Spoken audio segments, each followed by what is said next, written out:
Maka pokok intisari mandat yang saya terima dari MPRS ialah membangun bangsa, nation building, dari kemerosotan zaman kolonial untuk dijadikan satu bangsa yang berjiwa, yang dapat dan mampu menghadapi semua tantangan. Satu bangsa yang merdeka dalam abad ke-20 ini. Itulah intisari pokok daripada mandat MPRS kepada saya. Sesungguhnya toh bahwa membangun satu negara, membangun ekonomi, membangun teknik, membangun pertahanan adalah pertama-tama dan pada tahap utamanya membangun jiwa bangsa. Bukankah demikian? Sekali lagi, bukankah demikian? Tentu saja keahlian adalah perlu, tetapi keahlian saja tanpa dilandaskan pada jiwa yang besar tidak akan dapat mungkin akan mencapai tujuannya. Inilah perlunya, sekali lagi mutlak perlunya nation and character building.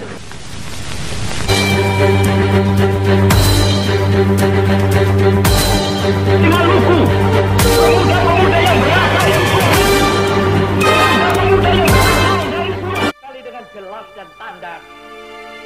Itulah cuplikan pidato Presiden Soekarno pada 17 Agustus 1966 yang diberi judul "Jangan sekali-kali meninggalkan sejarah" atau disingkat Jas Merah. Pidato yang disampaikan dengan nada emosional itu ternyata merupakan pidato Presiden Soekarno terakhir kalinya. Pidato kenegaraan yang ditujukan pada MPRS itu seolah berisi kekesalan Soekarno sekaligus tanggapan atas penolakan MPRS terhadap pidato Nawaksaranya yang disampaikan pada 22 Juni 1966 lalu.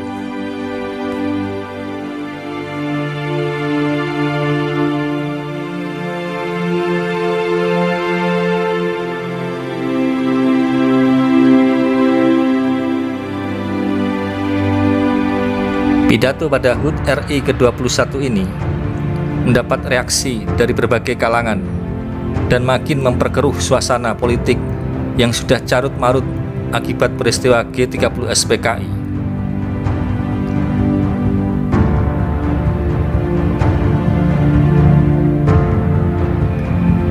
Di beberapa tempat bahkan telah menyebabkan bentrokan fisik dan konflik horizontal yang memakan korban jiwa. Sejarah mencatat peristiwa 19 Agustus 1966, seorang mahasiswa Universitas Parahyangan Bandung bernama Julius Usman tewas di depan kampusnya. Ia meninggal setelah konsulat kami Bandung diserbu barisan pendukung Soekarno.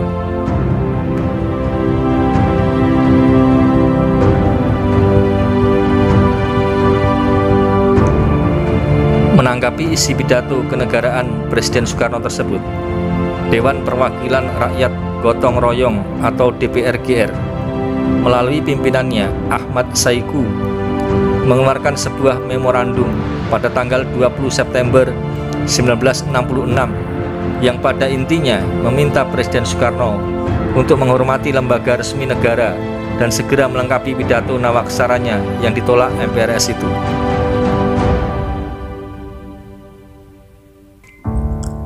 Untuk diketahui, sebelumnya Ketua MPRS Jenderal A.H. Nasution menyatakan kekecewaannya pada mandataris MPRS yakni Soekarno yang disebutnya tidak tahu diri terhadap tugas dan tanggung jawabnya sebagai seorang presiden.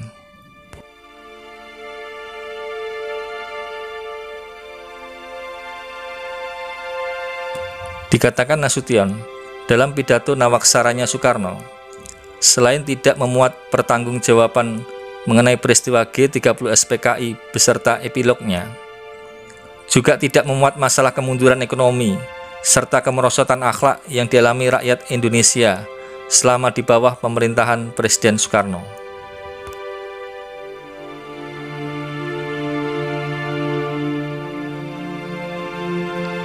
Selain itu, yang membuat para anggota MPRS kesal terhadap Soekarno adalah Presiden Soekarno malah berlagak menggurui dan menceramahi para anggota MPRS. Tampaknya Presiden Soekarno belum dapat menerima adanya perubahan konstelasi politik, sehingga para anggota MPRS tetap diperlakukan sebagaimana para menteri atau bawahannya, kata Nasution.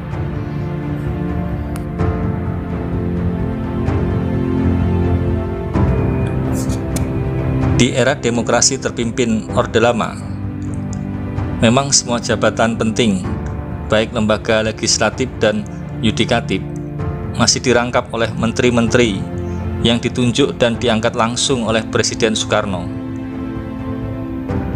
Namun setelah peristiwa G30S PKI meletus, timbul aksi ribuan mahasiswa yang tergabung dalam KAMI, Kesatuan Aksi Mahasiswa Indonesia. Mereka menyampaikan protes dan aspirasinya dalam sebuah nota politik yang menuntut pelaksanaan Undang-Undang Dasar 1945 secara murni dan konsekuen.